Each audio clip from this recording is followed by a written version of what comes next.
Meus irmãos e minhas irmãs, sejam muito bem-vindos a mais um programa de histórias para pensar e rezar.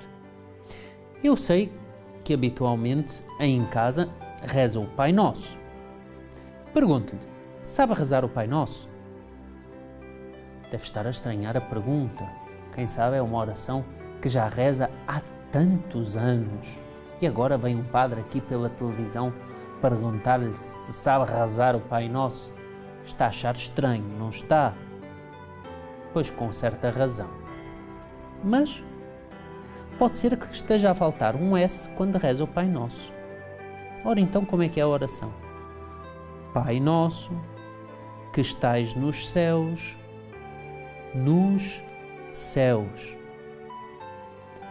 Ora, aqui está o erro.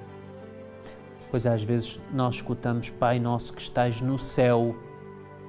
Pode ser que seja um pouquinho de preguiça, às vezes, a própria palavra, na linguagem.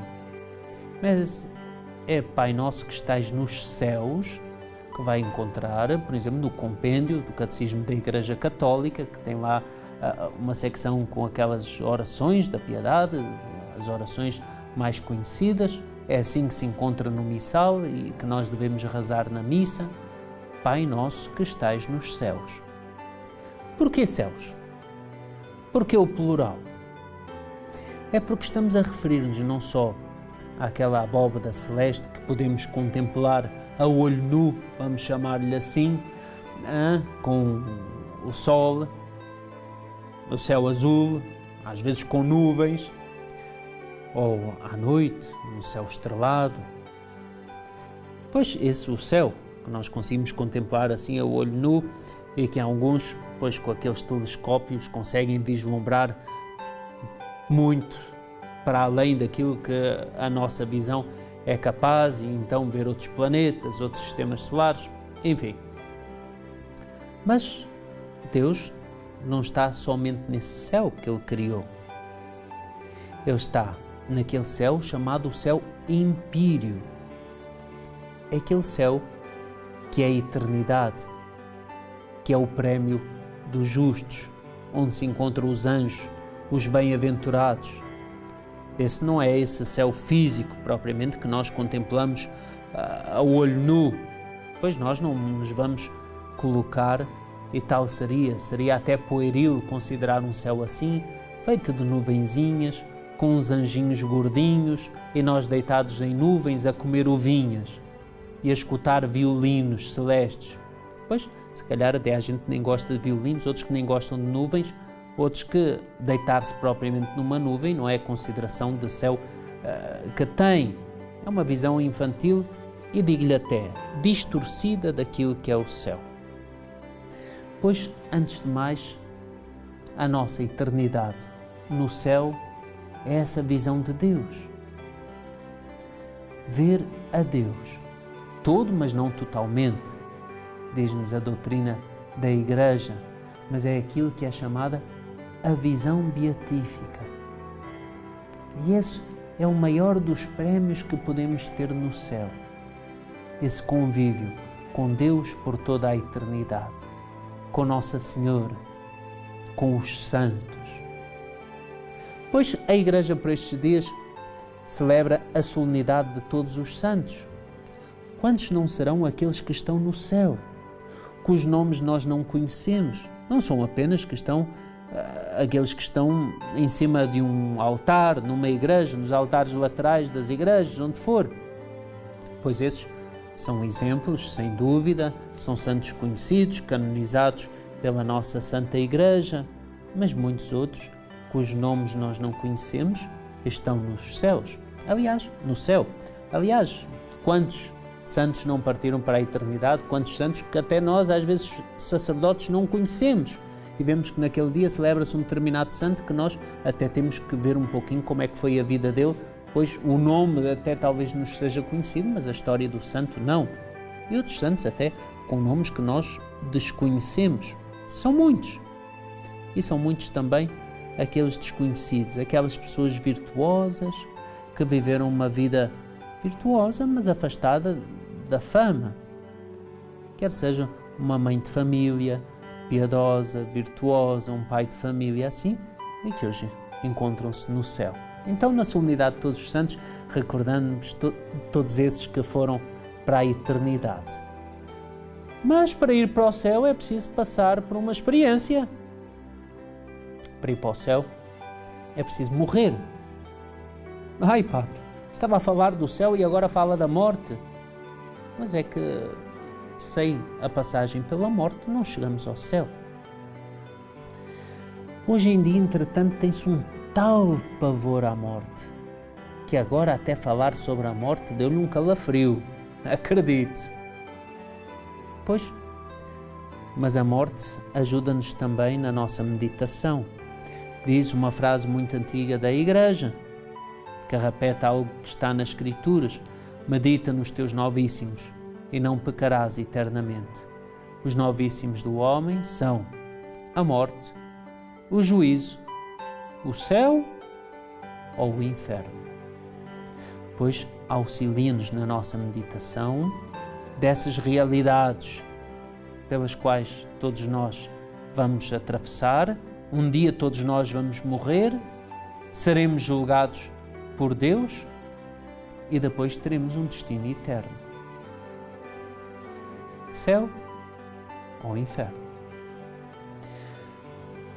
Entretanto, nós não gostamos de pensar na morte. É um dos últimos tabus. Escutava ainda uma entrevista a uma filósofa portuguesa a falar sobre isto. Morte. Não. Hoje em dia tentamos até esconder a morte.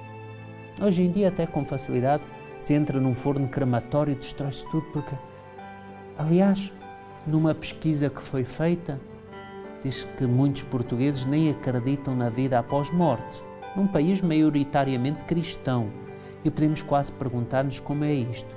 Eu penso que o problema dos portugueses não é com a eternidade, o problema dos portugueses mesmo é com a morte, e para não pensar na morte, é quase que preferem nem pensar que existe uma vida para lá da morte. Meus irmãos e minhas irmãs, sabem que São Francisco de Borja converteu-se a partir do momento que uma rainha que ele tanto admirava, pois era um homem da corte, um dia viu o corpo daquela rainha, uma rainha que andava sempre perfumada e cujos perfumes já era o perfume, se é que podemos chamar-lhe perfume entre muitas aspas, da morte. Uma rainha que era tão bela e estava desfigurada já pelos primeiros livores da decomposição.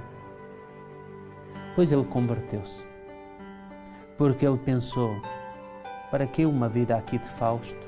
Para que uma vida aqui preocupados com a nossa beleza, se tudo acaba ali?